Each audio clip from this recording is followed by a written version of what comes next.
अकोले तालुक्यात 1963 साली जामगाव येथे MIDCचा सर्व्हे झाला होता. त्यानंतर तेव्हापासून हा प्रश्न प्रलंबित होता. त्याला चालना देण्याचे काम खासदार डॉक्टर किरण लहामटे यांनी केले. राज्याचे उपमुख्यमंत्री अजितदादा पवार यांच्या उपस्थितीत व राज्याचे उद्योगमंत्री उदय सामंत यांनी याबाबत अलीकडेच मंत्रालयात बैठक बोलावली होती. यामध्ये त्यांनी अकोले तालुक्यातील लिंगदेव येथे MIDC उभारण्यासंदर्भात संबंधित उद्योग विभागाच्या अधिकाऱ्यांना सूचना केल्या. तातडीने सर्वेक्षण करण्याचे आदेश केले व लवकरच भूमिपूजन करण्यात येणार असल्याचेही आमदार डॉक्टर लहामटे यांनी सांगितले. लहामटे यांनी सांगितले की मी निवडणुकीत जो शब्द दिला होता तो मी पूर्ण करीत असून यामुळे अकोले तालुक्यातील तरुणाच्या हाताला काम मिळेल. वर्षानुवर्षे नारायण गावाला जाणारा तालुक्यातील माणूस याला तालुक्यातच रोजगार मिळेल यात शंका नाही. काल मुंबईला उपमुख्यमंत्री अजित पवार आणि उद्योगमंत्री उदय सामंत यांची तुम्ही भेट घेऊन त्या ठिकाणी MIDCचा जो प्रश्न आहे त्या ठिकाणी तो मांडलाय. तर काय सांगाल, काय झालं त्या बैठकीमध्ये? त्या बैठकीत उद्या HPCची बैठक आहे पॉवर कमिटीची आणि तिच्यावरती उद्या शिक्कामोर्तब होणार आहे. आणि अकोल्यामध्ये लिंगदेवची जी MIDC आहे ती काही दिवसामध्ये तिचा नारळ फुटला जाईल आणि 2-3 वर्षामध्ये ती MIDC साकारली जाणार आहे. बऱ्याच वर्षापासून तरुणांनी जे स्वप्न पाहिलं होतं हाताला काम भेटावं, तर मला वाटतं काही प्रमाणामध्ये तरुणांच्या हाताला काम देण्यामध्ये मला यश आहे. MIDCची काय संकल्पना आहे नेमकी, म्हणजे कशी असणार आहे, काय असणार आहे? MIDC ही तिथं कुठलंही मोठं प्रदूषण करणारे उद्योग येणार नाही आहेत.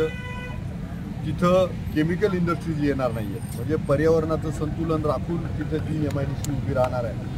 कारण ही MIDC उभी बऱ्याच ठिकाणी राहत आहेत, उद्योग तर भेटत आहेत, पण काही दिवसानं लोकांना 50-100 वर्षानंतर त्रास व्हायला लागतो. तर असला कुठलाही प्रयोग तिथं केला जाणार नाही. कारण आपला तालुका हा निसर्गानं नटलेला तालुका आहे. आपल्या पश्चिम पट्ट्यामध्ये मुख्य व्यवसाय हा पर्यटनावरती आधारित व्यवसाय आहे. आपल्या तालुक्यामध्ये अगस्ती सहकारी कारखाना आहे, त्यामुळे शेतकऱ्यांचं काही का होईना इथं होते मार्केट कमिटी आहे. परंतु ज्यांच्याकडे जमीन नाही, ज्यांच्या हाताला काम नाही, तर त्या तरुणांच्या हाताला काम भेटण्यासाठी ती MIDC उभी राहते. मी ज्या वेळेला चाकण इथं माझी पहिली बैठक झाली होती आणि त्या बैठकीमध्ये मी म्हणजे अकोले विधानसभेची पहिली बैठक चाकणपासून सुरू झाली. त्यावेळेला त्या तरुणांना मी तालुक्यातील रस्ते करतो, तालुक्यामध्ये MIDC आणतो, हे सगळे शब्द दिले होते. मला वाटतं त्याच्या पुढं जाऊन मी पिंपरखान्याचा पूल असेल, कोटूचा पूल असेल किंवा अकोल्याचं उपजिल्हा रुग्णालय असेल, असंख्य कामं केली.